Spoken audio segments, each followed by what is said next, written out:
Je pense que le professeur Abdoulaye Dorosso n'a pas besoin d'être présenté ici face à ceux qui sont là.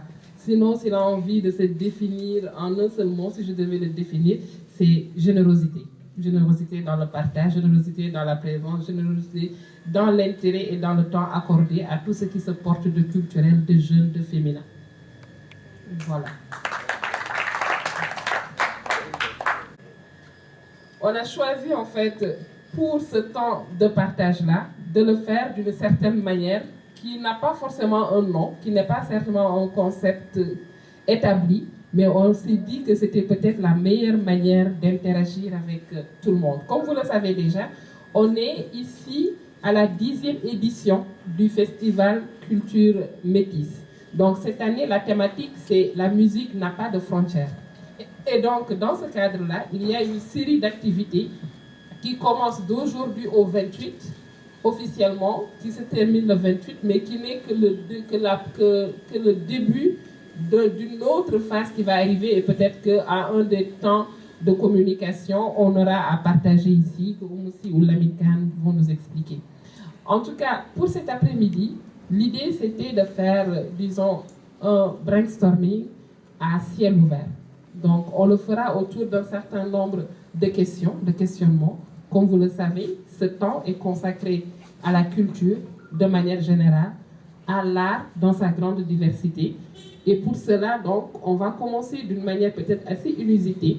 Ce qu'on va faire en premier, c'est qu'on va ouvrir le micro. Et vous allez tout simplement nous dire, pendant le quart d'heure, 20 minutes qui va suivre, quand vous entendez culture, quand vous entendez art, qu'est-ce que vous entendez? Qu'est-ce que vous percevez? Quelle est la vision? Et on parle aussi d'un potentiel économique en termes d'argent. Et donc, on en arrive à tout ce qui est industrie de la culture, donc industrie des arts de manière générale. On parle aussi de développement. De développement dans le sens où on fait vivre la culture et la culture nous fait vivre aussi, que ce soit socialement ou économiquement. Les deux ensemble ou les deux séparément. Que cela peut se faire à l'échelle nationale comme à l'échelle internationale et qu'il y a aussi beaucoup de potentiel d'autres capacités jusqu'au montage de projets culturels.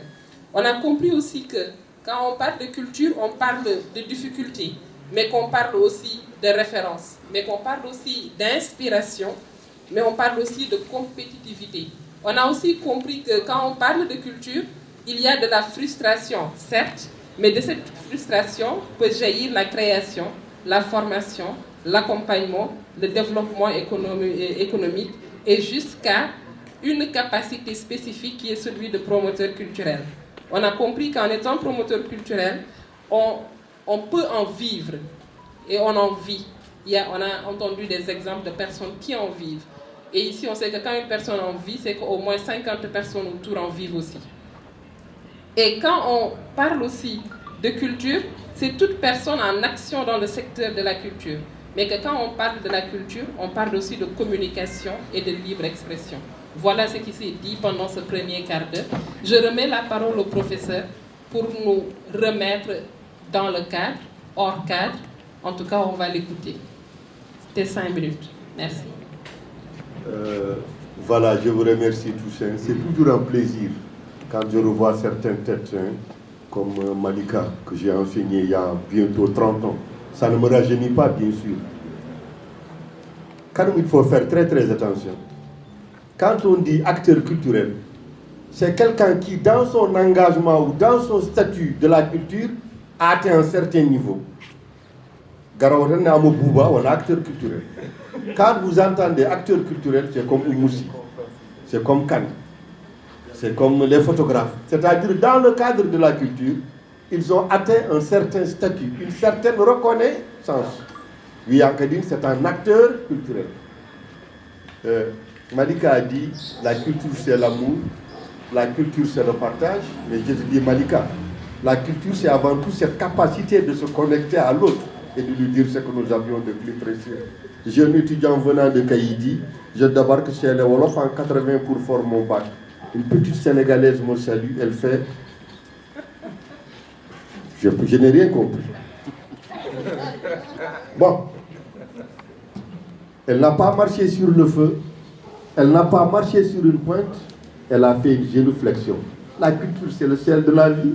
C'est ce que j'ai fait pour donner un sens à mon existence. Si tu arrives à parler avec d'autres, à rire avec d'autres, à travailler avec d'autres, c'est parce qu'avant tout, il y a une culture.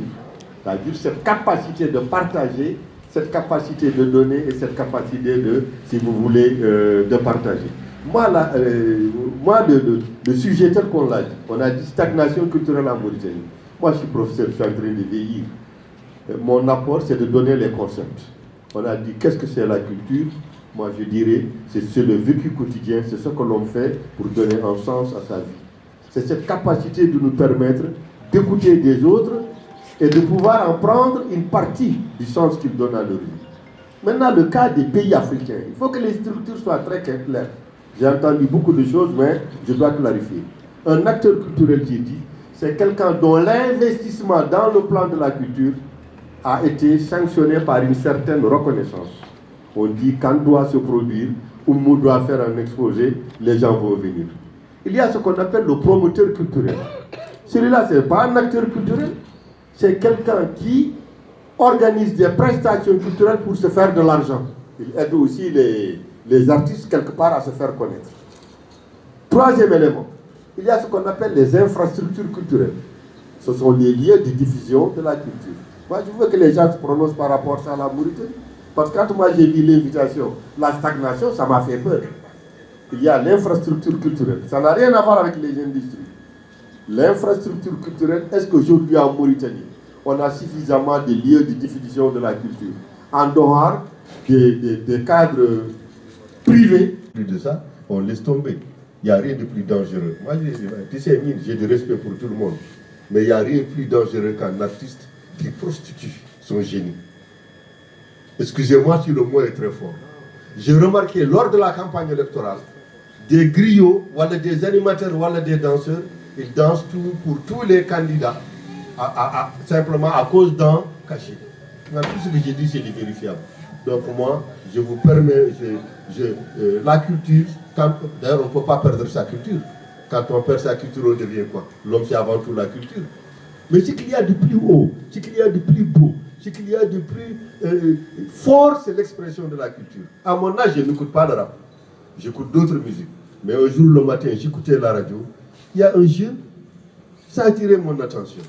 Tout ce qu'il dit se termine, mais où est le pape? Mais où est le pape? Il dit, je suis allé à l'école, on m'a fait sortir parce que je dormais. La veille, je n'ai pas dîné.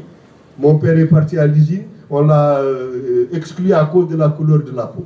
Et il terminait pas tout le temps par où est le pape, mais où est le pape, où est le pape. J'ai décodé le pape comme étant l'autorité de la moralité, de la religion, de cette valeur ancrée qui dégrade. Mais c'est une très belle chose. C'est une très belle chose. Donc moi, vraiment pour me résumer, en Mauritanie, on a les meilleurs artistes. Mais l'environnement, quand on gonga, sous sa halle, l'environnement, je n'attends rien, pour vous produire, vous allez où? Lycée français, CSF, en dehors du CSF, vous allez où? Aujourd'hui, c'est privé. Non, c'est privé. Djadje Camara, c'est privé. Des fois, on fait les conférences à la maison. C'est l'État même qui devrait dire que les artistes, c'est des ambassadeurs, que les artistes, c'est des médiateurs, c'est les artistes, c'est les passerelles de transmission de nos codes culturels et de nos valeurs culturelles. Mais en Mauritanie, il y a un artiste vient, lui donne de l'argent, il fait une généalogie. Quelqu'un qui est canon, on a et là je marque, on va nous sirif avec un nabidjid.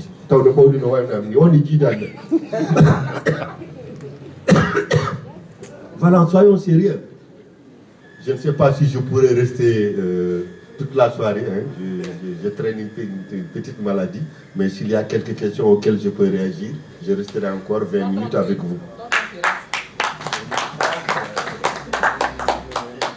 Merci beaucoup, professeur. Puis reste encore.